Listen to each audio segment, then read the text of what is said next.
Praise the lord. ప్రభు పరిశుద్ధ నామములో మీకందరికి కూడా దేవుని దాసురాలుగా మీకు శుభములు తెలియజేస్తున్నాను. మరి ఒక రోజు దేవుని వాక్యంతో మీ ముందుకు రావడానికి నాకు దేవుడిచ్చిన ఈ ధన్యత కొరకు దేవునికి వందనాలు, కృతజ్ఞతలు తెలియజేస్తున్నాను. మరి ఎన్నెన్నో దుర్వార్తలు మనం వింటున్నా దేవుని వాక్యం మన హృదయంలో ఉన్నది కనుక మనం దుర్వార్తలకు జడియము.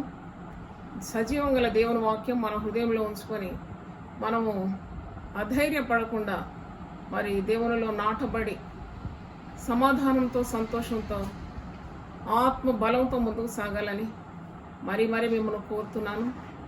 భయపడటం వలన మనుషునికి ఊరివచ్చును. యెహోవా యందు భయభక్తులు గలవాడు సురక్షితంగా ఉంటాడు. దేవుని కౌగిలింపులో మనం అందరం ఉన్నాం. ఎన్నో ఆత్మీయ సత్యములు, ఎన్నో ఆత్మీయ వర్తమానాలు మీకు ఇంతవరకు బోధించినాను. నా కొరకు ప్రార్థన చేస్తున్న మీకు అందరికీ కూడా నేను కృతజ్ఞతలు తెలియజేస్తున్నాను. మేము కేవలం దేవుని బూరలమై ఉన్నాం. దేవుడు మాట్లాడే మాటలే మీతో మాట్లాడగలం. కాబట్టి ప్రార్థనలు మమ్మల్ని అందరినీ, స్పీకర్స్ ముఖ్యంగా టీవీ ద్వారా దేవుని వాక్యం అందిస్తున్న దైవజనులందరినీ కూడా మీరు ఎత్తుపట్టుకోవాలని మిమ్మల్ని కోరుతున్నాను.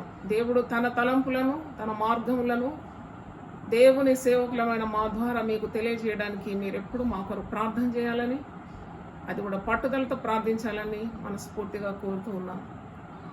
ఈరోజు నాకు కొద్దిగా దుఃఖంగా ఉంది. ఎందుకంటే ఇది 29వ తారీఖు యునైటెడ్ పీపుల్స్ ఫెలోషిప్లో చాలా గంభీరంగా సెంటినరీ బ్యాప్టిస్ట్ చర్చ్లో సంపూర్ణ రాత్రి ప్రార్థన జరిగే దినం.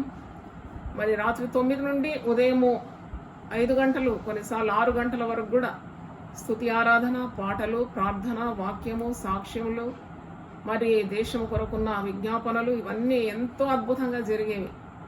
అది జరగనందుకు నేను బాధపడుతున్నాను.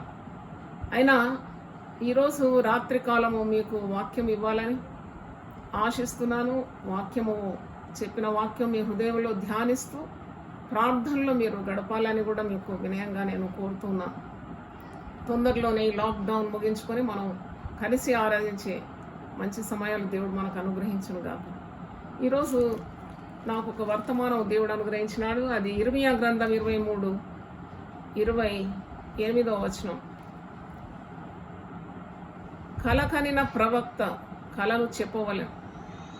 నా వాక్కు ఎవనికుండునో వాడు సత్యమును బట్టి నా మాట చెప్పవలెను. ధాన్యముతో చెత్తకు ఏమి సంబంధము? ఇదే యెహోవా వాక్. నా మాట అగ్ని వంటిది కాదా? బండను బద్దలు చేయి సుత్తె వంటిది కాదా? ధాన్యముతో చెత్తకు ఏమి సంబంధము? What has the chaff got to do with the wheat grain? చూడండి, ధాన్యం వేరు, చెత్త వేరు. అందుకే ఈరోజు నా ప్రసంగ అంశము ధాన్యమా చెత్తనా అంటే, are you a wheat grain or are you a mere chaff? ఇక్కడ వాక్యంలో చూసినప్పుడు ధాన్యానికి చెత్తకు ఏ సంబంధం లేదు. పరిశుద్ధ గ్రంథములో నేను 1000 నామములు చెప్పినప్పుడు 856 నామం తన చేతిలో చేట పట్టుకున్నవాడు. అంటే ఆయన చేతిలో మరి ధాన్యాలు తూర్పారబట్టడానికి చేట కలిగిన వాడని ఒక నామము. 1000 నామాల్లో 1000 ప్రసంగాల్లో ఒక ప్రసంగం చేసిన తన చేతిలో చేట పట్టుకునేవాడని. అంటే దాని అర్థము ధాన్యాన్ని, పొట్టును ఆయన వేరు చేసే ఒక సమయం రాబోతుందని. God is going to sift the grain, removing the chaff from the grain. అంటే ఈ మాట క్రొత్త నిబంధనలో మనం చూస్తాము. లూకా సువార్త 3వ అధ్యాయం 17వ వచనంలో ఆయన చేట ఆయన చేతిలో ఉన్నది. ఆయన తన కళ్ళమును బాగుగా శుభ్రం చేసి తన కొట్టులో గోధుమలు పోసి ఆరని అగ్నితో పొట్టు కాల్చివేయనని అందరితో చెప్పారు. తన చేట తన చేతిలో ఉందట. ఆయన తన కళ్ళమును బాగా శుభ్రం చేసి పొట్టును కాల్చేసి కొట్టులో ధాన్యాన్ని సమకూర్చే దినం ఒకటి ఉన్నదని చెప్తున్నాడు. ఇదే మాట మత్తయి సువార్త 3వ అధ్యాయము 12వ వచనంలో కూడా ఉంది. మాథ్యూ 3:12 ఆయన చేతిలో ఉన్నది. ఆయన తన కళ్ళమును బాగుగా శుభ్రం చేసి గోధుమలను కొట్టులో పోసి ఆరని అగ్నితో పొట్టును కాల్చివేయనని వారితో చెప్పాను. అంటే చేతిలో గలవాడు, చేటతో ఆయన మరి గోధుమలను పొట్టును వేరే చేస్తాడు, జల్లిస్తాడు, తూర్పారబడతాడు. తర్వాత పొట్టును అగ్నిలో వేసి కాల్చేస్తాడు. ఆయన కళ్ళమును బాగా శుభ్రం చేసి గోధుమలను పొట్టులో ఆయన పోగు చేసుకుంటాడని అర్థం. నాకు చిన్ననాటి కార్యాలు గుర్తొచ్చింది ఇవి వాక్యం ధ్యానిస్తుంటే. మరి ఆ దినాల్లో ప్రతి ఇంట్లో కూడా చేటలు ఉండేవి. ఈరోజు కూడా ఉంది, మా ఇంట్లో కూడా ఉంది చేట. మరి మీ గృహాల్లో ఉందో లేదో నాకు తెలియదు. చేట అంటే పాత దినాల్లో బాగా వాడేది చేటలు. మా తల్లి ఎప్పుడు కూడా మరి బయట నిలబడి గోధుమలు బాగా దులిపేది. మరి ఆనాడు బియ్యం కూడా మరి చేటతో చెరుగుతేనే మరి పొట్టు, మరి అది ఏంటారు వడ్లు, నల్లపెడ్డలు ఇవన్నీ కూడా వేరై బియ్యము వేరే, మంచి స్వచ్ఛమైన బియ్యం వేరై అదంతా నాకు గుర్తొచ్చింది. ఇళ్ళకి తెలుసు ఆ సంగతి. మరి చేటతో చెరుగుతారన్నమాట. గోధుమలైనా కానీ పొట్టంతా ఎగిరిపోతుంది. మరి బియ్యంలో ఉన్న నల్లపెడ్డలు, మరి ఆ యొక్క మరి వేరే సాధనాలు అంటే దాన్ని అవన్నీ కూడా వేరు కావడం మనం చూస్తాం. దుమ్ము ఉంటే ఎగిరిపోతుంది. అలాగే దేవుడు కూడా జల్లించే రోజు లేక చేటతో చెరిగే రోజు రాబోతుంది. అది అతి తొందరలో ఉన్నదని మనం గ్రహించాలి. ధాన్యము వలె ఉన్నావా లేక చెత్తను పోలి ఉన్నావా, అది ఈరోజు మనం స్వయం పరీక్ష చేసుకోవాలి. ధాన్యాన్ని, చెత్తను ఆయన వేరు చేయబోతున్నాడు. చెత్తను అగ్నిలో కాల్చేస్తాడు, ధాన్యాన్ని ఆయన కొట్టులో చేరుస్తాడు. అంటే అర్థం ఏంది? నీవు నీ పయనం ఎటుంది? నీవు దేవుని మాట విని దేవునికి అనుకూలంగా ఉంటే నువ్వు గట్టి ధాన్యంగా ఉంటావు. ఆయన నిన్ను కోటులో భద్రం చేసుకుంటాడంటే నీకు నిత్య నివాసము, పరలోక రాజ్యము, దేవునితో సదాకాలము జీవించడానికి ఉన్న ఏర్పాటు నీకున్నది. లేక ఈ లోకాన్ని ప్రేమించి దేవునికి అవిధేయత చూపించి దేవుని ఆజ్ఞలు మీరి పాపం చేస్తే పొట్టుతో సమానమైపోతావు. ఆ పొట్టును పొట్టులో కాదు, ఆ పొట్టును అగ్నిలో వేసి కాల్చివేస్తాడంటే అది నరకము యొక్క అనుభవం అని తెలుసుకోవాలి. మరి నేను కీర్తనలు మొదటి కీర్తన చదివినప్పుడు కూడా దుష్టుల గురించి ఉంది, నీతిమంతుల గురించి ఉంది. నీతిమంతుడు దేవుని వాక్యము దివారాత్రం ధ్యానిస్తున్నాడు. అతడు నీటి కాలువల ఓరను నాటబడిన వాడై ఆకువాడక తన కాలమందు ఫలమిచ్చు చెట్టు వలె ఉన్నాడు.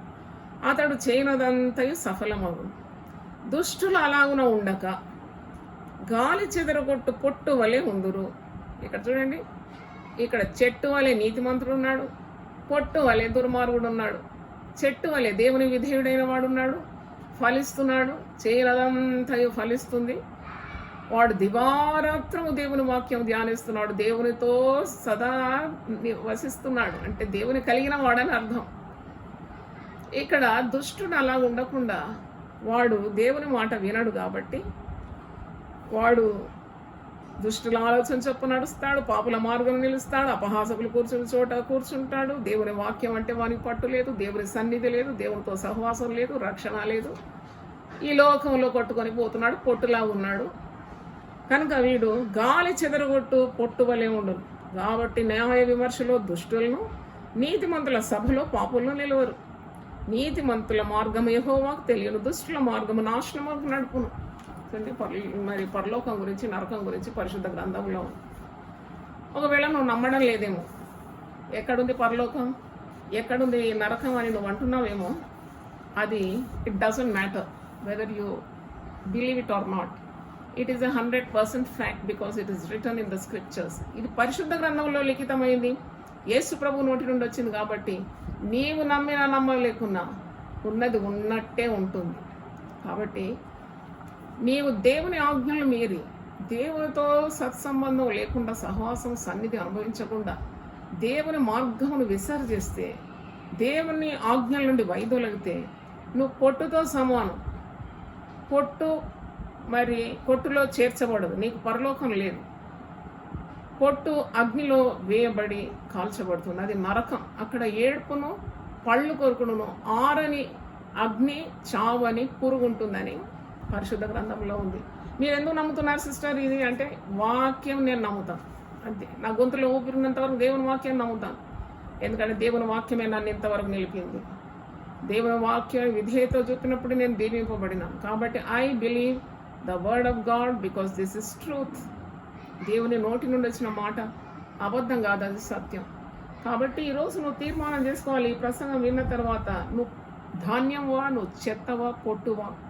ధాన్యాన్ని కొట్టులో భద్రపరుస్తాడు. పరలోక రాజ్యం అంటే దేవుడుండు చోటు. దేవునితో సదాకాలం నువ్వు జీవిస్తావు.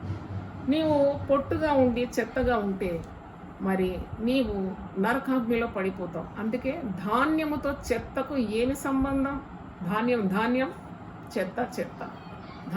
ధాన్యము, పొట్టును ఎవరు భద్రపరచరండి. మీకు ఇంకో పెద్ద మర్మం చెప్తా. ఎవరు కూడా పొట్టును తీసి మరి పెద్ద డ్రమ్లో వేసి భద్రం చేసి దాని మీద మూత పెట్టి దాన్ని భద్రం చేయరు. పొట్టెప్పుడు కూడా బయట పారేస్తారు, అగ్నిలో గాలి చేయబడుతుంది, చెత్తలో వేస్తారు. చెత్త ఎప్పుడు మన ఇంట్లో పెట్టుకోం. మనం ఇల్లంతా ఊసి చెత్త బుట్టిలో వేస్తాం. మనం ఒకటి గమనించాలి. మనము దేవుని వాక్యాన్ని గ్రహించి యేసు ప్రభువును రక్షకునిగా స్వీకరించి పరిశుద్ధమైన మార్గంలో ఉండి మనం గట్టి గింజలుగా తయారు కావాలి. దేవునికి స్తోత్రం. ఎందుకంటే జల్లెడబట్టే రోజు ఉంది. There is a day of sifting when Jesus will sift you from the chaff and you will be entering into the heavenly kingdom. అంటే ఈరోజు మరి దేవుడు అదే మాట్లాడుతున్నాడు. కొందరు రెండు కలిసి ఉండాలని అనుకుంటారు. కొందరు చాలామంది విశ్వాసులు మోసపోయేది ఎక్కడంటే మనం లోకంలో ఉండాలి, మనం ఇటు ఉండాలి, అటు ఉండాలి.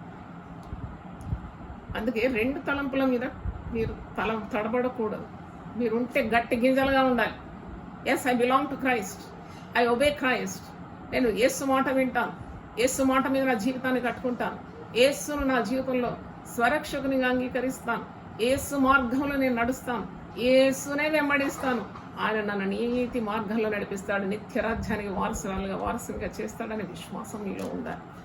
యేసు ప్రభువును నీవు రక్షకునిగా అంగీకరించుకుంటే నీకు నరకమే ప్రాప్తిస్తుంది. ఇది నా మాట కాదు, ఇది యోహాను సువార్త 3వ అధ్యాయము 36వ వచనంలో కూడా ఈ మాట ఉంది. చూడండి, యేసు ప్రభు చెప్పిన మాట ఇది. యోహాను సువార్త 3:36. ఇక్కడ కుమారుని యందు విశ్వాసం ఉంచువాడే నిత్య జీవము గలవాడు, కుమారునికి విధేయుడు కాని వాడు జీవము చూడడు గాని దేవుని ఉగ్రత వాని మీద నిలిచి ఉండు. ఈ యోహాను రాసిన పత్రిక 3వ అధ్యాయం 36 నేను చదువుతున్నాను. కుమారుడు అంటే యేసు ప్రభునందు విశ్వాసం ఉంచువాడే నిత్య జీవము గలవాడు. One who trust Jesus, one who believes in Jesus will have everlasting life, eternal life. కుమారునికి విధేయుడు కాని వాడు అంటే one who does not obey Jesus Christ, he will not see life. కానీ దేవుని ఉగ్రత వాని మీద నిలిచి ఉన్నది. Anger of the wrath of God will be on him. దేవుని ఉగ్రత వాని మీద నిలిచి ఉన్నదని వాక్యంలో మనం చూస్తున్నాం. అందుకే మరి దేవుని ఆజ్ఞల బాటలో నువ్వు నడవాలి. ప్రభు చెప్పిన మాట వినాలి. అదే నీకు నిత్య జీవానికి మార్గం. సదాకాలం దేవునితో ఉండాలి కదా, సదాకాలం. అసలు మన గురి గమ్యం, దేవుని బిడ్డల గురి గమ్యం ఏంటంటే ఎల్లప్పుడూ ఆయనతో కూడా ఉండాలి. ఇది తాత్కాలికమైన జీవం. రోగం వస్తే పోతాం, మనం మరణిస్తాం. ఇది చావ సిద్ధమైన అంటే చావునకు వెళ్ళే మరి మార్గంలోనే మనం ఉన్నామంటే మట్టి దేహం. ఎన్నో పర్యాలు పరిశుద్ధ గ్రంథంలో ఉంది కదా, మన్నైనది మట్టికే పోతుంది. నువ్వెంతగా నీ శరీరాన్ని భద్రపరుచుకున్నా, నువ్వెంతగా మరి ఎక్సర్సైజులు చేసినా, ఎంతగా జిమ్ముకు వెళ్ళి నీ బాడీని నువ్వు ట్రిమ్గా మార్చుకున్నా, యేసు ప్రభువుని అంగీకరించకుండా ఉన్న జీవితం అది మరి దేహం ఎంత అందంగా మనం పెట్టుకున్నా అది మట్టిపాలైపోతుందండి. అందుకే మరి పౌలు భక్తుడు తిమోతికి రాస్తాడు, నీవు ఈ లోకరీతిగా ఉన్న చేసిన సాధనాలన్నీ కూడా అది కొంచెం మట్టుకే నీకు ప్రతిఫలాన్ని ఇస్తుంది. నీ శరీరాన్ని ఒకవేళ చాలా చక్కగా అందంగా మరి పుష్టిగా బలంగా నువ్వు ప్రతిరోజు దానికి మేత ఇచ్చి చాలా మరి ఆకారంతో ఉండి ఎంతో వైభవంగా నీ శరీరాన్ని చూసుకున్నా, శరీరం అనేది నశించినది. చనిపోయిన తర్వాత ఒక్కరోజు కూడా నేను పెట్టరు. నేను చెప్తాను కదా, ఎప్పుడండి బాడీ ఎప్పుడు వస్తుందండి, లేక బరియలు ఎప్పుడండి? ఇప్పుడు అది కూడా అనుమానంగానే ఉంది కదా. ఇది ఒకవేళ కరోనా వైరస్ ఆగకుంటే ఆగుతుంది తప్పకుండా. భయపడకండి, ప్రార్థన చేస్తున్నాను. దేవుడు మన ప్రార్థన వింటాడు. ఒకవేళ మరి పాశ్చాత్య రాజ్యాల్లో మీరు చూస్తున్నారు కదా, గుట్టలు గుట్టలుగా శవాలేసి తగలబెట్టడమే పని. ఒక్కొక్కరికి చాలా క్రమంగా భూస్థాపన చేయడానికి ఎలా వీలుంటుంది చూడండి. మానవ శరీరం గురించి మనం ఎక్కువ ఆలోచిస్తాం. అంటే ఎంత ఆలోచించినా అది మరణం అయితే నిష్ఫలమైపోతుంది. అదే నువ్వు సదాకాలం ఉండే దాని గురించి నువ్వు ఆలోచించాలి. నీ ఆత్మ ఎక్కడికి వెళుతుంది దాని గురించి చాలా ఆలోచించాలి. నీ ఆత్మ నరకానికి వెళ్తుందా, నీ ఆత్మ పరలోకానికి వెళ్తుందా, నీ ఆత్మ ప్రభు ఉన్న చోటుకి వెళ్తుందా, నీవు అపవాది సాతానుడు ఉన్న చోటుకి వెళ్తున్నావు. నువ్వు దేవుని సంబంధివా, నువ్వు అపవాది సంబంధివా? నీవు నిత్యరాజ్యాన్ని కోరుకుంటున్నావా, నువ్వు నరక పాలవడానికి సిద్ధమవుతున్నావు? అది చాలా ముఖ్యం. That is very important. Where you're going to spend your eternity. నువ్వు నిత్య నివాసం నీకు ఎక్కడుందో అది చాలా జాగ్రత్తగా నీ జీవితం జీవించాలి. ఇక్కడ పౌలు భక్తుడు 1 తిమోతి 4:8 అంటున్నాడు. 1 తిమోతి 4:8 శరీర సంబంధమైన సాధకము కొంచెం మట్టుకి ప్రయోజనకరమవును కానీ దైవభక్తి ఇప్పటి జీవం విషయంలోనూ రాబో జీవం విషయంలోనూ వాగ్దానంతో కూడినదైనందున అది అన్ని విషయంలో ప్రయోజనకరమవును. ఇంత చక్కగా మాట్లాడుతున్నాడు పౌలు భక్తుడు. అంటున్నాడు, శరీర విషయం మనం ఎంత ఆలోచించినా అది కొద్ది మట్టుకే, కొంతకాలం 70, 60 లేక హార్ట్ అటాక్ వస్తే ధన్నుమని యవన ప్రాయంలో కూడా వెళ్ళిపోతారు. మరి ఎక్కువ అంటే 80 సంవత్సరాలు అంతే. దాని తర్వాత మరణం వచ్చేస్తుంది.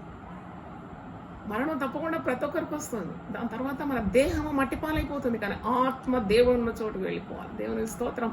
ధాన్యంగా ఉంటే కొట్టులో భద్రపరచబడతావు, పరలోక రాజ్యానికి వారసుడు అయిపోతావు. నువ్వు పొట్టుగా బతికినావంటే నీకు నరకం పొట్టంతా కూడా అగ్నిలో కాల్చివేయబడుతుంది. దేవునికి స్తుతి కలుగునుగాక. కాబట్టి ఈరోజు దేవుడు మనతో మాట్లాడుతున్నాడు. పాపము చేసి నీ శరీరాన్ని నీవు ఆనందపరచాలి అనుకుంటే చాలా మోసపోతావు. అందుకే పరిశుద్ధ గ్రంథంలో ఉంది, మోసపోవద్దు. దేవుడు వెక్కిరింపబడడు, మనుషుడు ఏది విత్తునో అదే పంట పోస్తావు. నువ్వు శరీరం అందు విత్తే క్షయం అనే పంట పోస్తావు. నువ్వు అందుకే చాలా జాగ్రత్తగా ఉండాలి. నేను ఒక వార్త విని చాలా అంటే నాకు ఒకలాంటి ఆశ్చర్యం కలిగింది. కరోనా వైరస్ ఇప్పుడు మరి మహమ్మారి రోగం దొంగలను పట్టిస్తుంది, వ్యభిచారులను పట్టిస్తుంది. వాడు చాటున చేసిన కార్యాలన్నీ కూడా పరస్యం చేస్తుంది. వార్తల్లో జరిగిన ఒక స్త్రీ పరపురుషులతో సంబంధం కలిగి ఉండింది. కరోనా సోకినప్పుడు వైద్యులు ఆమెకు మరి ఆమె ఎక్కడెక్కడ అంటే ఆఫీస్ అయిన తర్వాత నేరుగా ఇంటికి వస్తుందని ఇంటి వాళ్ళు అనుకున్నారు. కానీ ఆమె పరపురుషులతో సంబంధం కలిగి ఇంటికి వచ్చేదంట. ఈ కరోనా వైరస్ ఆమెకు సోకినందుకు ఎక్కడెక్కడ ఆమె వెళ్ళిందో అంతా కూడా గుట్టు రట్టయింది. అలాగే ఒక వ్యభిచారి పురుషుడు ఇంట్లో చాలా బాగున్నాడు భార్య పిల్లలతోటి, కానీ వాడు ఆఫీస్కి వచ్చేది ఒకటి సెకండ్ సెటప్ ఉన్నవాడు, అక్కడ వెళ్ళి వచ్చేది. ఇప్పుడు కరోనా దాకానే మరి వైద్య పరీక్షలు అంతా ఎక్కడెక్కడ వెళ్ళినావు అంతా బయటికి తీసిన ఆయనకు మరి ఇల్లీగల్ రిలేషన్షిప్స్ అంటే అక్రమ సంబంధాలు ఉన్నాయని తేలినట్ట. నాకు అనిపించింది కరోనా రోగం అన్ని బయట పట్టిస్తుంది. ప్రభు ముందే చెప్పినాడు, మరి రహస్యమైనది ఏది కూడా బయలుపరచబడకపోదు. ఈరోజు దేవుని వాక్యం వింటున్న దేవుని బిడ్డలారా, మనం మంచి జీవితం జీవించడానికి మనకు పరిశుద్ధ గ్రంథం, నీ వాక్యము నా పాదమునకు దీపం, అది నా త్రోవకు వెలుగై ఉన్నది. వాక్యం చదివితే మనకు దేవుని భయం వస్తుంది.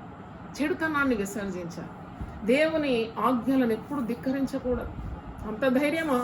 దేవుని ధిక్కరించి మనం బ్రతకగలుగుతామా? కాబట్టి ఎప్పుడు క్షణం కూడా దేవుని మాటను ధ్యానించాలి, నెమరు వేయాలి, దైవ భయం ఉండాలి, చెడుతనాన్ని ఎప్పుడు విసర్జించాలి. రెండు చేద్దామని అనుకోవద్దు, మోసపోతాం. ఇంటి ముందు గంగిరెద్దును తెస్తారు కదా కొన్ని పండుగలకు, సంక్రాంతి పండుగలు. అమ్మకు దండం పెట్టంటే ఇట్ట అంటది, అయ్యకు దండం పెట్టమంటే ఇట్ట అంటది. ఇటు లోకానికి సై, అటు మరి ఆత్మీయ జీవితానికి సై అంటే రెండు పడవల మీద నువ్వు ఎప్పుడు కూడా మరి ప్రయాణించలేవు. ఒకదాన్ని నువ్వు చేర్చుకోవాలి, ఒకదాన్ని విసర్జించాలి. రిసీవ్ వన్ అండ్ ఎస్చ్యూ సిన్ అంటే పరిశుద్ధ గ్రంథంలో ఉంది. ఇర్మియా గ్రంథం 15:7 దేవుని విసర్జించిన వారు, దేవుని ఆజ్ఞలను మీరిన వారు, వారిని నశింపజేయనట్లు దేవుడు తన చేతిని చాచుతాడన్నది. ఇర్మియా 15:6-7 చదువుతున్నాను. యెహోవా వాక్కు ఇదే, నీవు నన్ను విసర్జించి ఉన్నావు, వెనక తీసి ఉన్నావు గనుక నిన్ను నశింపజేయనట్లు నేను నీ మీదకి నేను నా చేతిని చాచి ఉన్నాను. సంతాపపడి నేను విసికి ఉన్నాను. దేవుణ్ణి విసికిస్తానండి. ఎంత బాధాకరం అనిపిస్తుంది. చేసిన పాపమే చేసి, చేసిన అతిక్రమమే చేసి, చూపిన విధేయతని తిరిగి చూపెడుతూ దేవుడు విసిగిపోయినాడు. నాకు అనిపిస్తుంది, నన్ను ఎంతమంది వచ్చి అడిగిన నేను ఇదే సవాల్ చెప్తాను. గాడ్ ఏమంటారు దాని తెలుగులో, విసిగిపోయినాడు. పాపములు చేసి చేసి చేసి పాపం పండినప్పుడే ఇలాంటి ఉగ్రత వచ్చింది. మీరు అనుకుంటారు వాడు చేసినాడు వీడు చేసినాడు. ఇది సాతాను చేసిన, అది దేవుని అనుమతితోనే వచ్చింది. ఎందుకంటే బుద్ధి నేర్చుకోవాలి మనుషులు. పాపం చేయడానికి తెగిస్తారు, అయితే దేవుని శిక్షను అనుభవించడానికి కూడా తెగింపున్నారు. మరి పశ్చాత్తాపమైన హృదయంతో ఇప్పుడైనా దేవుని తట్టు మళ్ళుతే దేవుడు ఒకవేళ తన కోపాన్ని అణుచుకుంటాడేమో, రాబోయే కీడు నుండి మనల్ని విడిపిస్తాడేమో. ప్రతి ఒక్కరు పశ్చాత్తాపడాలి. ఈరోజు కూడా నేను ఒక సేవకురాలతో చెప్పినాను, అందరు పశ్చాత్తాపడాలి. ఎవడో పాపం చేశాడు కదా, అందరు పోగొట్టుకున్నారు. ప్రతి ఒక్కరు తలంపులోను, కార్యాల్లోను, క్రియల్లోను, అహంభావం చూపెట్టలోను, గర్వంలోను, అహంకారంలో అన్ని త్రోవ తప్పినారు. కాబట్టి ప్రతి ఒక్కరు పశ్చాత్తాపడాలి. ఇది నా వాక్యం, దేవుని వాక్యం నాకు ఇచ్చినాడు. Every one has to repent. అప్పుడే కరోనా అవుతుంది. ఈ కరోనా ఇంత బెదిరిస్తుంది కదా, నేను చెప్పాను, కంటికి కనబడని వైరస్ భూప్రపంచాన్ని వణికిస్తుందండి. అది మన కాళ్ళ కింద ఉండాల్సింది. పాపం చేసి కిరీటం కింద పడిపోయింది. ఇప్పుడు అది మనల్ని బెదిరిస్తుంది. కాబట్టి దేవుణ్ణి విసిగిస్తున్నారు, పాపం చేసి అంటున్నాడు ఇర్మియా ప్రవక్త అంటున్నాడు. విసిగించినారు మీరు దేవుణ్ణి, బుద్ధిపూర్వకంగా పాపం చేసినారు. ఎన్ని వాక్యాలు విన్నా మీరు మరి విని విని విని తీర్పుకు గురైపోయినారు. దేవుని వాక్యం లేక ఎంతోమంది నశించిపోతున్నారు. విన్న వారి వల్ల ఏం ప్రయోజనం కలిగింది? విని కూడా పాపం చేస్తారు. ఎంత ధైర్యం! తప్పుడు బోధలకు గురైనారు. కృప దవిస్తుందంటే పాపం చేసినాడు. ఒక యవనస్త్రాలు నా దగ్గరకు వచ్చి బోరన ఏడుస్తున్నది. ఎందుకంటే పెళ్ళై 2 నెలలు అయింది అంతే. అమ్మ, నా భర్త నన్ను వదిలేసి పరస్త్రీలతో తిరుగుతున్నాడమ్మ, అక్రమ సంబంధాలు పెట్టుకున్నాం, ఒక్కరు కదమ్మా, 2 కదమ్మా, 4-5తో తిరుగుతున్నాడమ్మ. అంటే ఎవరు నేర్పించినా, మీరు ఏ సంఘానికి వెళ్తారని నేను అడిగిన. అమ్మ, మా దగ్గర ఇదే కృపనే బోధిస్తారమ్మా, ఏది చేసినా దేవుని దగ్గర చెల్లిపోతుందంటారమ్మా. అమ్మ, పాపాలు చేస్తాడు, వచ్చి ప్రభు తప్పైందని అంటాడు. మాటికి అదే పాపం చేస్తాడు, వ్యభిచార పాపం. చూడండి, కుటుంబం విడిపోయింది. ప్రజలకు ఏం బోధించాలో అది సేవకులు, అభిషక్తులు దేవుని దగ్గర కనిపెట్టి దేవుడు చెప్పిన మాటలు చెప్పాలి. గప్పాలు కొట్టొద్దు. దేవుని వాక్యంలో లేనిది మరి వాళ్ళు చెప్తారని పరిశుద్ధ గ్రంథంలో ఉంది. ఎందుకంటే వారు దేవునికి విరుద్ధమైన మాటలు మాట్లాడతారు. దేవుడు ఎన్నడూ చెప్పని మాటలు చెప్తారంట. అంటే గప్పాల మారి అని వాక్యంలో ఉందండి ఆ మాట. అది చూపెట్టాలి. గప్పాల మారి అంటే దేవుడు చెప్పని మాట వారు చెప్తూ ఉంటారు. అందుకే భయము, దేవుని భయము మనుషుల్లో నుండి వెళ్ళిపోయింది. అందుకంటే నన్ను విసర్జించినారు, నేను చెప్పిన మాట మీరు వినలేదు, మీరు వెనక తీసినారు, కాబట్టి మిమ్మల్ని నశింపజేయనట్లు మీ మీదకి నేను నా చేసి చాచి ఉన్నాను. సంతాపపడి నేను విసికి ఉన్నాను. దేశ ద్వారంలో నేను వారిని చేటతో తూర్పారబట్టుచున్నాను. ఇర్మియా గ్రంథం 15:7. తూర్పారబడతాను, నేను చేటతో తూర్పారబడతాను. అప్పుడు ధాన్యమేది, పొట్టేది, అది వేర్పరచబడుతుంది. అది వేరయ్యే రోజు వస్తుందని దాని అర్థం. దేవునికి స్తోత్రం. ఇది అంత్య దినాల్లో మనం ఉన్నాం. నీవు నిజ క్రైస్తవునిగా ఉన్నావా, నిజంగా ప్రభు బిడ్డగా ఉన్నావా అని నిన్ను నీవు పరీక్షించుకోవాలి. నీవు దేవుని సంబంధిగా ఉన్నావా అని నీవు పరీక్షించుకోవాలి. ఎందుకంటే యేసు ప్రభు తప్పకుండా మరి నీవు ఎవరో ఆయన బట్ట బయలుపరుస్తాడు. ఎందుకంటే చేతిలో చేటగలవాడు. ఆయన జల్లెడ పట్టినప్పుడు ఏ గుంపులో ఉంటావో నిన్ను నీవు పరీక్షించుకోవాలి. 2 గుంపులు ఉంటారండి. ఒకటి దేవుని సంబంధులు, మరి ఒకటి అపవాది సంబంధులు. మధ్యలో ఒక తరగతి లేదు. అంటే మీరు మంచిగా గమనించండి. there are 2 groups. One belong to God and one belong to devil. There are only 2 ways, the way to heaven and the way to hell. నువ్వు దేవుని సంబంధిగా ఉన్నావా లేక సాతాను సంబంధిగా ఉన్నావా అని నీవు గమనించుకోవాలి. ఈ తూర్పార పట్టడం, ఈ జల్లడి పట్టడం, ఈ సిఫ్టింగ్ అని నేను ఎందుకు చెప్తున్నానంటే I'm telling about the judgment, final judgment. ఇది తీర్పుకు సూచిస్తుంది. ఇది చాలా స్పష్టంగా యేసు ప్రభు ఉపమానాల ద్వారా కూడా బోధించినాడు. నీవు యేసు ప్రభువును అంగీకరిస్తే నీకు పరలోక రాజ్యం, సదాకాలం యేసు ప్రభుతో ఉంటావు. ఒకవేళ యేసు ప్రభువును నీవు విసర్జిస్తే నీవు నరక పాలైపోతావని చాలా స్పష్టంగా పరిశుద్ధ గ్రంథంలో రాయబడింది. మరి వాక్యంలో మనం చూస్తున్నాం కదా, మత్తయి సువార్త 13వ అధ్యాయంలో ఒక మాట, ఒక ఉపమానం యేసు ప్రభు చెప్తాడు. ఆ ఉపమానం చెప్పి నేను ముగిస్తాను. మార్కు సువార్త, మత్తయి సువార్త 13వ అధ్యాయంలో ఇక్కడ యేసు ప్రభు ఒక ఉపమానం చెప్తున్నాడు. హీస్ టెల్లింగ్ ఎ పారబుల్. మత్తయి 13:24-30 వరకు నేను చదువుతాను. ఆయన మరి ఒక ఉపమానం వారితో చెప్పిన ఏమనగా, పరలోక రాజ్యం తన పొలంలో మంచి విత్తనం విత్తిన ఒక మనుష్యుని పోలి ఉన్నది. మంచి విత్తనాలు విత్తినాడట. భూమి సేద్యపరుచుకొని చక్కగా కష్టపడి మంచి విత్తనాలు తన పొలంలో విత్తుకున్నాడు.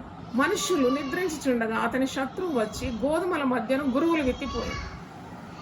చక్కగా పుష్కలంగా పంట రావాలని ఎదురు చూస్తున్నాడు ఆ యజమానుడు. పరిశ్రమతో భూమిని సేద్యపరచుకొని మంచి విత్తనాలు విత్తితే నిద్రించుచుండగా, నేను అనుకుంటా కావలి వార పనివారు వీళ్ళ నిద్రపోతున్న సమయంలో శత్రువు వచ్చి గోధుమల మధ్యన గురువులు విత్తిపోయాడు. మొలకలు పెరిగి గింజ పట్టినప్పుడు గురువులు కూడా ఆగపడాయి. శత్రువు చేసిన పనే కదా, గురువులు విత్తినాడు మంచి విత్తనాల మధ్యలో. మొలకలు వచ్చి పెరిగి గింజ పట్టినప్పుడు గురువులు కూడా ఆగిపోయాడు. అప్పుడు ఇంటి యజమానుని దాసులు అతని వద్దకు వచ్చి, అయ్యా నీవు నీ పొలంలో మంచి విత్తనం విత్తిదివి కదా, అందులో గురువులు ఎక్కడ నుండి వచ్చినవని అడిగి. అయ్యా మేము కూడా మీకు సాయం చేసినాం కదా, మనం అందరం కలిసి కదా పొలం పని చేసినాము, మంచి విత్తనాలే మనం విత్తినాము, ఎంతో కష్టపడ్డాము, భూమిని సిద్ధపరిచినాము, దాన్ని మరి సిద్ధపరిచి చక్కని విత్తనాలు విత్తినాము, కానీ ఈ గురువులు ఎక్కడి నుండి వచ్చినాయి అని అడుగుతున్నారు దాసులు. అప్పుడు యజమానుడు అంటున్నాడు, ఇది శత్రువు చేసిన పని అని అతడు వారితో చెప్పగా, దాసులు మేము వెళ్ళి వాటిని పెరికి కూర్చడం నీకు ఇష్టమా అని అతన్ని అడిగి. అయ్యా మరి ఇట్లయితే ఎలాగో, మరి మన గురువులు ఈ ధాన్యాలు రెండు కలిసి పెరుగుతున్నాయి, మేము వెళ్ళి గురువులను ఏరిపడేయాలని అడుగుతున్నారు. అందుకు అతడు వద్దు, గురువులను పెరుగుచుండగా వాటితో కూడా ఒకవేళ గోధుమలను పెళ్ళగింతారు. గురువులు వేరే పోయి వేరుతో ఉన్నప్పుడు కొన్నిసార్లు మంచి గింజలు ఆ గోధుమలు కూడా వచ్చేస్తున్నాయి కదా, కోతకాలం వరకు రెంటిని కలిసి ఎదగనీయుడి, కోతకాలం అందు గురుగులను ముందుగా కూర్చి వాటిని కాల్చివేయటకు కట్టెలు కట్టి గోధుమలను నా కొట్టులో చేర్చి పెట్టుడని కోతగాండ్లతో చెప్పుమన్నాను. ఎంత మంచిగా యజమానుడు ఎంత మంచి తీర్మానం చేసుకున్నాడు. ఇగేం ద రైట్ జడ్జ్మెంట్. పనివారు అంటున్నారు మనం విత్తింది గోధుమలు, ఇప్పుడు గురుగులు కూడా కనబడుతుంది, మేము వెళ్ళి ఆ గురుగులన్నీ పడేయాలా తీసి పడేయాలంటే వద్దొద్దు. ఇప్పుడు గురుగులు మీరు తీయబోతే గోధుమలు కూడా పాడైపోతాయి, కాబట్టి రెంటిని కలిసి ఎదగనీయండి, కోతకాలం మరొక రెంటిని కలిసి ఎదగనీయండి, కోతకాలం అందు నేను గురుగులను ముందుగా కూర్చి వాటిని కాల్చివేయటకు కట్టలు కట్టి, గురుగులన్నీ కూడా వేరు చేసి గోధుమలను వేరు చేసి గురుగులన్నీ కట్టలు కట్టి ముందుగా కూర్చి వాటిని కాల్చివేయటకు కట్టలు కట్టి గోధుమలను నా కొట్టులో చేరుస్తాను, ఈ గురుగులంతా నేను అగ్నికి ఆహుతి చేస్తాను అని కోతగాండ్రతో చెప్తున్నాడు. ఈ ఉపమానం దేనికి సూచన అంటే, చాలా మటుకు దేవుని శిక్ష వెంటనే రాకుంటే భక్తిహీనులు అనుకుంటారు వారు దేవుని దగ్గర అన్నీ చెల్లిపోతున్నాయి, మాకేం శిక్ష రాలేదు కదా, మరి మేము చేసే అతిక్రమాలకు వెంటనే శిక్ష రావడం లేదని అనుకుంటారు. దేవుడు నీకు మరి తన సహనాన్ని, దీర్ఘశాంతాన్ని ఆయన చూపెడుతున్నాడు. ఇలాంటి వాక్యాలు బోధించినప్పుడు వెంటనే జీవితాలు చక్క చేసుకోవాలి. చూడండి, గురుగులతో పాటు గోధుమలు కూడా ఎరువు పడ్డది, నీళ్లు పడుతున్నాయి, పచ్చదనం ఉన్నది, ఒకేలాగా అనిపిస్తున్నాయి కనబడ్డానికి. గోధుమలు పెరిగినప్పుడు గురుగులు పెరిగినప్పుడు పచ్చగా కనబడుతుంది. ఈ నాటకాలు ఎక్కువ దినాలు సాగదు. నేను ఆదివారం ఒక ప్రసంగం చేసినాను, వేషధారణతో కూడిన భక్తి. గురుగులు గోధుమలు చూస్తే ఒక్కటేలాగా ఉన్నాయి, కానీ ఒక రోజు వస్తుంది కోతకాలం అందు రెంటిని కలిసి ఎదగనివ్వమంటున్నాడు యజమానుడు. Let it go. కానీ మరి కోతకాలం అందు గురుగులను ముందుగా కూర్చి వాటిని కాల్చివేయటకు కట్టలు కట్టి అది అగ్నికి ఆహుతి చేసి గోధుమలన్నిటిని గట్టి ధాన్యాలను చక్కగా కొట్టులో చేర్చి దాన్ని భద్రం చేస్తాడు. దేవునికి స్తోత్రం, హల్లెలూయా. ఇదే తీర్పు. This is the judgment day. ఈరోజు అంటే we have to remember that one day Jesus is going to sift the souls into 2 groups. చూడండి, 2 గుంపులు, 2 పోగు చేసి 2 గుంపులుగా తయారు చేస్తున్నారు. గోధుమలు, పొట్టు, ధాన్యము, చెత్త. అందుకే ధాన్యముకు చెత్తతో ఏమి సంబంధం? అదే ఇర్మియా గ్రంథం 23 మనం చదివాం కదా, 23:28లో ధాన్యముతో చెత్తకు ఏమి సంబంధం? ఆ మాట మనం చూస్తున్నాం. కనుక ఈరోజు మనము ఈ జీవితం అంటే చాలా పర్యాయములు అనుకుంటాం. మనం పాపం చేస్తే వారు చూడరని మర్చిపోకూడదు. దేవుని కన్నులు అగ్ని జ్వాలల వంటి కన్నులు. నిన్ను చూస్తాయి ఆ కన్నులు. నీవు ఈ లోకంలో చేసిన ప్రతి దానికి ప్రతిఫలం అనుభవిస్తావు. You cannot escape God's eye. ఇక్కడ నేను ఈరోజు ఒక వాక్యం చదివి సంతోషించిన. ఎందుకంటే భూమి మీద నీతిమంతులకు ప్రతిఫలం ఉంది, పాపులకు కూడా ప్రతిఫలం ఉంది. సామెతలు 11:31లో, ప్రావెర్బ్స్ 11:31, నీతిమంతులు భూమి మీద ప్రతిఫలం పొందుదురు, భక్తిహీనులు పాపులను మరణిశ్చయంగా ప్రతిఫలం పొందుదురు కదా. భక్తిహీనులకు, నీతిమంతులకు మనం అనుకుంటాం అక్కడే వేరే, అక్కడ ప్రతిఫలం ఇక్కడ కూడా అనుభవిస్తాం. చేసిన చెడు ఎక్కడికి వెళ్ళదు. చేసిన చెడు పనులు నేను పట్టుకుంటుంది. నువ్వు పాపం చేసి నేను పట్టుకుంటుంది. అది నీవు ఇక్కడ నరకం అనుభవిస్తావు, అక్కడ కూడా నరకం అనుభవిస్తావు. అందుకే చెడుతనాన్ని విసర్జించాలి, గట్టి గింజగా తయారు కావాలి. అందుకే మా ప్రయాసం ఇదంతా వాక్యాన్ని బోధించడం. ఎందుకంటే మేము గట్టి గింజలుగా తయారు చేయాలి, చక్కని ధాన్యంగా తయారు చేయాలి. మరణం అయిన తర్వాత యేసుతో సదాకాలం ఉండాలి, కొట్టులో చేర్చబడాలి. కొట్టు వలె కాల్చివేయడానికి నరకాగ్ని కాదు, కొట్టులో భద్రంగా మనం చేర్చబడాలి. అది మరి మనం గమనించాలి. దేవునికి స్తోత్రం, స్తోత్రం. మన స్వాస్థ్యం మనతో కూడా సదాకాలం ఉండాలని ప్రభు కోరుతున్నాడు. అసలు ప్రభు మనసు ఎరిగిన వాడేవాడు? ప్రభు మనసులో ఏముందో తెలుసా? నేను నా బిడ్డలతో సదాకాలం ఉండాలి. ఏ ప్రేమగల తండ్రి అయినా తన బిడ్డలతో ఎల్లప్పుడూ ఉండాలని కోరుతుంటాడు.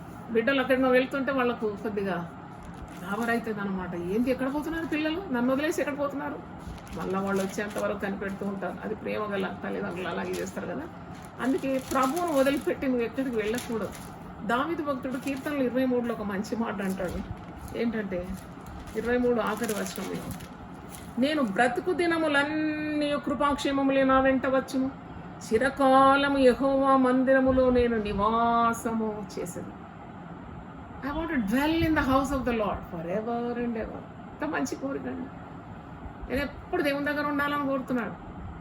ఇక్కడ 16వ కీర్తనలో కూడా దావీదు భక్తుడు అంటున్నాడు, 8వ వచనం, సదాకాలం యెహోవా యందు నా గురి నిలుపుచున్నా, ఆయన నా కుడి పార్శ్వమందు ఉన్నాడు గనుక నేను కదల్చబడ. నా గురి అంతా, గమ్యమంతా దేవుడే. నా ఆశ, నా ధ్యాస, నా భాష అంతా దేవుడే. ఎందుకంటే సదాకాలం నేను ఆయనతో ఉంటాను. ఈ పాడు లోకంలో సదాకాలం ఉండాలని నేను కోరను అంటున్నాడు భక్తుడు. ఎప్పుడైనా వదిలిపెట్టాల్సిందే. ఎప్పుడైనా నీవు ఇది వదిలిపెట్టి నిత్యరాజ్యానికి, నిత్య నరకానికి వెళ్ళాల్సిందే కదా. అసలు అందుకే భక్తులు భయపడరు. పిరికితనం వారికి ఉండదు. పిరికితనం గలవారు నరకంలో నరకాగ్నిలో పడతారని ప్రకటన గ్రంథం 21:8 నీతి మొదలైతే సింహం వలె ధైర్యంగా ఉంటుంది. ఎందుకంటే వారికి తెలుసు ఇది తాత్కాలికమైన లోకం, మరణం ఎప్పుడైనా రావచ్చు, దేనికైనా మేము రెడీ. ప్రభు మమ్మల్ని పిలుచుకుంటాడు, లేక మేము మరణమై ప్రభు దగ్గరికి వెళ్ళిపోతాం. చిరకాలం నేను యెహోవా మందిరములో నివాసం చేస్తాను. దేవుడు ఎక్కడున్నాడో అక్కడ నేను ఉంటాను. సదాకాలం ఆయన సన్నిధి నేను అనుభవిస్తాను. అందుకే ఈరోజు వాక్యం, నువ్వు ధాన్యముగా ఉన్నావా, నీవు చెత్తగా ఉన్నావా, పొట్టుగా ఉన్నావా, ఇది ప్రభు జిల్లడబట్టే దినం ఉందని నువ్వు గ్రహించాలి. ధాన్యముతో చెత్తకు ఏమి సంబంధం? ఈరోజు కూడా పరిశుద్ధాత్మ ద్వారా మీకు బోధిస్తున్నా, నీలో ఉన్న చెత్తను దహించు ప్రభు అని ప్రార్థన చేయాలి. నువ్వు ప్రార్థించినప్పుడు నువ్వేమని అడగాలంటే, దేవా నా హృదయంలో ఉన్న వ్యర్థమైనవన్నీ తొలగించు, నీకు అయిష్టమైన పాపం అంతా తొలగించు, నన్ను పవిత్రపరచు, నన్ను పరిశుద్ధపరచు, చెత్త తొలగించు ప్రభు. నేను చెప్పినాను కదా, ఇల్లాలు ఏ విధంగా జల్లడబడుతుంది, తూర్పారబడుతుంది, చాటతో చెరుగుతుంది.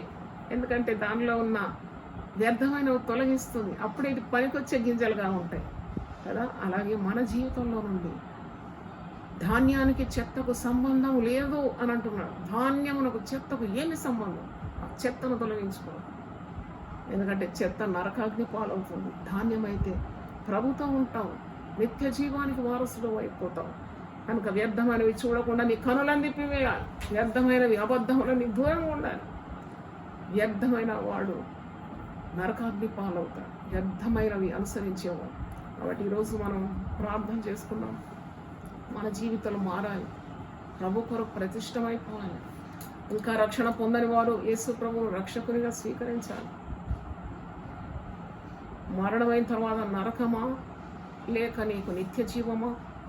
నువ్వు ధాన్యంగా నిత్య రాజ్యంలోకి ప్రవేశిస్తావా లేక చెత్త వలె దహించబడతావు?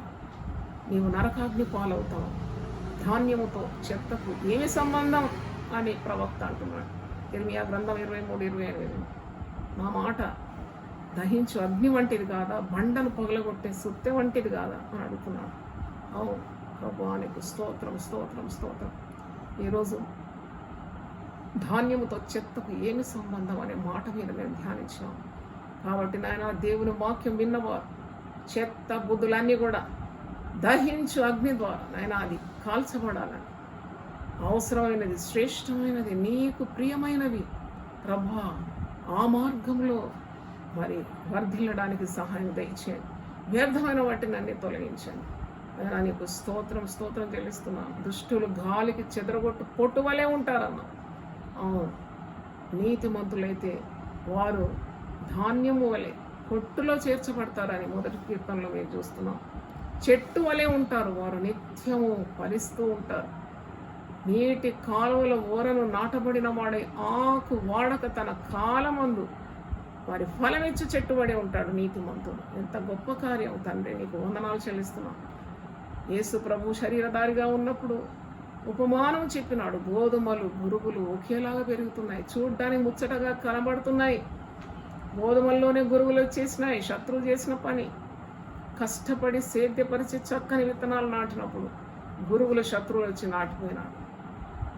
పనివారు అంటున్నారు, ఈ గురువులను పెరిగివేయాలన్నా యజమానుడు అంటే వద్దొద్దు, రెండు కలిసి పెరగని పెరిగి ఒక రోజు ఉన్నది. నువ్వు అనుకుంటున్నావు నువ్వు చేసిన పాపానికి శిక్ష ఇంకా రాలేదని. దేవుడు అనుమతించినాడు, రెండును పెరుగుమన్నాడు. ఒకే రీతిగా పెరుగుమంటున్నాడు, పెరగని అంటున్నాడు. ఇప్పుడే గురుగులను పెరికివేయొద్దు అంటున్నాడు. ఎందుకంటే గురుగులతో పాటు గోధుమలు కూడా నష్టం అవుతాయి. కానీ ఒక తీర్పు దినం ఒకటి ఉన్నది, గోధుమలను గురుగులను వేరు చేసే దినం ఉన్నది. అంతవరకు వేచి ఉండమన్నాడు. నీతిమంతులకు ఎంతో ఫలం ఉన్నది, భక్తిహీనులకు కూడా భూమి మీద కూడా ఫలం. అవును, శిక్షా దినం ఉంది, ఉగ్రత దినం ఉందని మర్చిపోకూడదు. ఈరోజు దేవుని వాక్యం విన్న దేవుని బిడ్డలారా, మీరు ఇంకా వాయిదా వేయకండి. మరణం ఎప్పుడో మనకు తెలియదు, యేసు ప్రభు రాకడెప్పుడో మీకు తెలియదు. నీ ఆత్మ చాలా అమూల్యమైనది. నీవు తప్పకుండా దేవుని మాటకు విధేయత చూపి యేసు ప్రభువుని నీ హృదయంలో ప్రతిష్ఠించుకోవాలి. యేసు మార్గంలో నడవాలి, యేసు చెప్పినట్టు వినాలి. నువ్వు యేసును విసర్జించు, నీకు నరకమే ప్రాప్తిస్తుంది. యేసు ప్రభువును రక్షకంగా స్వీకరిస్తే నీకు పరలోక రాజ్యము సిద్ధపరచబడి ఉంది. దేవునికి స్తోత్రం. ప్రభువా, ఈ పరిశుద్ధ గ్రంథంలోని అమూల్యమైన వాక్కులు నీ బిడ్డలకు అందించిన ఆ మాటల మీద ముద్ర వేసి ప్రతి వారి జీవితాన్ని సరిపెట్టుమని, చక్క చేయమని, ముఖ్యంగా ఈ కరోనా వైరస్ను బంధిస్తున్నాను చేస్తున్నాము. తొందరలో ఈ లాక్డౌన్ నుండి మాకు స్వాతంత్రం దయచేయి. నీ మాటకు వణకడానికున్న సహాయం దయచేయి. మా జీవితాలన్నీ క్రమ పద్ధతిలో తీసుకుని రండి. పశ్చాత్తాపమైన హృదయంతో ప్రార్థించి కన్నీళ్లతో నీ పాదాలు తడిపి మరి తండ్రి ప్రతి అవిధేయతను మా నుండి తొలగించుకొని ప్రభు నీవు చెప్పినట్టు విని మా బ్రతుకులు ధన్యం చేసుకోవడానికి కృప దయచేయమని, నువ్వు ఉండు చోటికి మమ్మల్ని తీసుకొని వెళ్ళాలని, మా జీవితాలు తండ్రి ఇతరులకు మాదిరికరంగా ఉండాలని, చెడుతనాన్ని విసర్జించడానికి ఉన్న కృప మాకు దయచేయమని యేసు పరిశుద్ధ నామములో అడుగుతున్నాం తండ్రి. ఆమేన్. ఆమేన్. దేవుడు మన సమృద్ధిగా దీవించును గాక.